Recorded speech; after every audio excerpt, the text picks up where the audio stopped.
நண்பர்கள் அனைவருக்கும் வணக்கம். இன்று ஒரு தகவல். ஒரு காட்டில் ஒரு சிங்கம் இருக்குது. அது ரொம்ப பசியோடு இருக்குது. ரொம்ப நேரம் போராட்டத்துக்கு அப்புறமா ஒரு மானை வேட்டையாடுது. வேட்டையாடுறதுக்கப்புறம் அந்த இரையை ரெண்டாக கட் பண்ணுறதுக்கு முயற்சி செய்யுது. அப்படி செய்யும் பொழுது பார்த்திங்கன்னா அந்த மான் கர்ப்பமாக இருக்குது. அதை வயிற்றில் குட்டி இருக்கிறத அந்த சிங்கம் பார்த்துட்டு ரொம்ப வருத்தமடையுது. இந்த மாதிரி கர்ப்பமாக இருக்கிற ஒரு மானை நம்ம வேட்டையாடிட்டோமே அப்படின்னு சொல்லிட்டு அந்த குட்டியை காப்பாற்றுறதுக்கு நிறைய ட்ரை பண்ணுது. நீண்ட நேரம் போராட்டம் செய்து அந்த குட்டியை அதனால் காப்பாற்ற முடியல. ஸோ அந்த குட்டியுமே இறந்துடுது. அதை பார்த்து அந்த சிங்கம் ஒரு குற்ற உணர்ச்சியோட அப்படியே மெல்ல கீழே சாயுது. இதையெல்லாம் பார்த்துட்டு இருந்த ஒரு நபர் சிங்கம் என்னடா கீழே விழுந்துச்சு அப்படின்னு சொல்லிட்டு கிட்ட போய் பார்க்குறாரு. அந்த சிங்கம் இறந்துருச்சு. ஸோ தான் செய்த அந்த குற்ற உணர்ச்சியோட சிங்கம் இறந்து போச்சு. மனிதர்கள் இடத்தில் மெல்ல மெல்ல மங்கி வரும் இந்த குற்ற உணர்ச்சி, மனிதநேயம் மிருகங்கள் இடத்தில் அதிகமாக இருக்குது அப்படின்றது இதன் மூலமாக நம்ம அறியலாம். அதே போல் ஒரு மன்னன் இருக்கார். அவர் கடவுளுக்காக ஒரு தார் வாழைப்பழத்தை அவருடைய காவலாளிகிட்ட கொடுத்து அனுப்புகிறார். போய் பூசாரிகிட்ட கொடுத்துரு அப்படின்னு சொல்லிட்டு அவன் எடுத்துகிட்டு போகிறான். வழியில் அவனுக்கு நிறைய பசி ஏற்படுது. உடனே ஒரு 2 பழத்தை பிச்சு சாப்பிட்றான். மீதி பழத்தை கொண்டு போய் சாமிகிட்ட கொடுத்துட்டு வந்துடுறான். நைட்டில் சாமி அந்த மன்னன் கனவுல வர்றாரு. நீங்கள் கொடுத்து அனுப்பின பழத்தில் நான் 2 பழம் சாப்பிட்டேன், ரொம்ப டேஸ்ட்டாக இருந்துச்சு, நல்லா இருந்துச்சு அப்படின்னு சொல்லிட்டு சொல்கிறாரு. உடனே மன்னருக்கு கோபம். நான் ஒரு தார் வாழைப்பழங்களை கொடுத்து அனுப்பினேன், எப்படி 2 மட்டும்தான் சாமிக்கு கிடச்சிருக்குன்னு சொல்லிட்டு காலையில் அந்த காவலாளியை கூப்பிட்டு விசாரிக்கிறாரு. உடனே அந்த காவலாளி பயத்தில் சொல்கிறாரு, நான் பசியில் 2 பழம் சாப்பிட்டுட்டேன், மீதியை தான் பூசாரிக்கிட்ட கொண்டு போய் கொடுத்தேன் அப்படின்னு சொல்லிட்டு. அதுக்கப்புறம் மன்னர் புரிஞ்சுக்கிறாரு. ஸோ ஏழை சாப்பிட்ட அந்த 2 பழத்தில் தான் இறைவன் இருக்கிறாரு அப்படின்னு சொல்லிட்டு. அதனால் நம்ம கோயிலுக்கு போயிட்டு 1000 10,000 காணிக்கை போடுவதெல்லாம் தவிர்த்துட்டு 5 10 அங்கே இருக்கக்கூடிய இல்லாத மக்களுக்கு உதவி செஞ்சேன் அப்படின்னு சொன்னால் அதை கண்டிப்பாக இறைவனிடத்தில் போய் சேரும் அப்படின்றத இதன் மூலமா தெரிஞ்சுக்கலாம். அடுத்ததாக பார்த்திங்கன்னா, நிறுவனத்தில் இன்றைக்கி எம்டி அவர்கள் பேசுவார் அப்படின்னு சொல்லிட்டு நிறைய நபர்கள் எதிர்பார்த்துருப்பீங்க.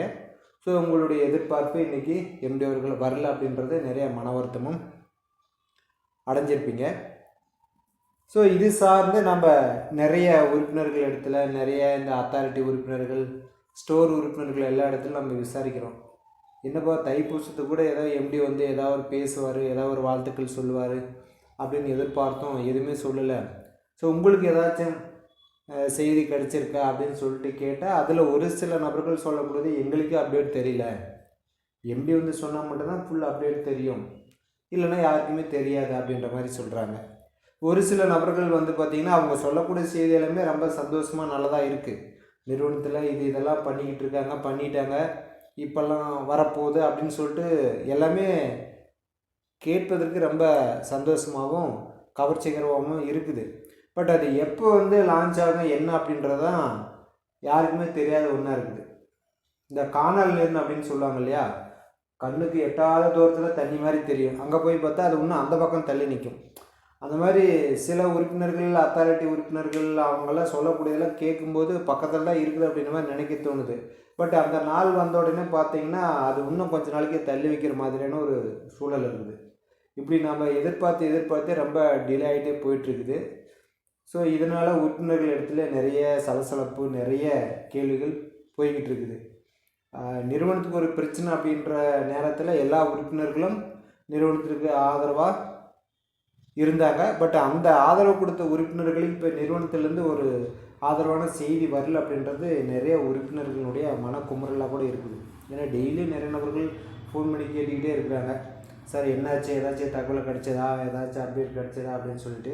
ஸோ நமக்கு ஏதாச்சும் கிடைச்சா தானே அவங்கக்கிட்ட சொல்ல முடியும். எதுவுமே கிடைக்காத அப்டேட்னு ஏதாவது ஒன்று சொல்லிக்கிட்டு உங்களையும் போர் அடிச்சுக்கிட்டு நம்ம டைத்தையும் வேஸ்ட் ஆகிட்டு போகிறதில் ஏதாச்சும் இருக்கான்னு பார்த்தா எதுவுமே கிடையாது. நிறைய நண்பர்கள் நிறைய விஷயம் சொல்கிறாங்க. பட் அதெல்லாம் உங்களுக்கு யார் சொல்கிறாங்க என்னன்றது கண்டிப்பாக எனக்கு தெரியாது. எனக்கு ஒரு அப்டேட்டுன்னு ஒரு நம்பிக்கைக்குரிய இடத்துல சொன்னாங்கன்னா அதை நம்ம சொல்லலாம். நம்ம சொல்லக்கூடிய அந்த செய்தி அடுத்த நாள் அது வந்துச்சு அப்படின்னு சொன்னால் பரவாயில்ல, நல்ல செய்தி தான், அப்டேட்டடாக சொல்லியிருக்காங்க அப்படின்னு நினைக்கலாம். நம்ம யாரோ சொல்கிற செய்தியை வச்சு நாளைக்கு வரும் நாளைக்கு அப்படின்னு சொல்லிவிட்டு உங்களையும் ஏமாற்றிக்கிட்டு அது நாமளும் ஒரு டைம் வேஸ்ட் பண்ணிக்கிட்டு 1 மணி நேரம் 2 மணி நேரம் வீடியோ போடுறதுல எந்த ஒரு பயனும் இல்லை அப்படின்றது தான் இங்கே நிதர்சனமான உண்மை.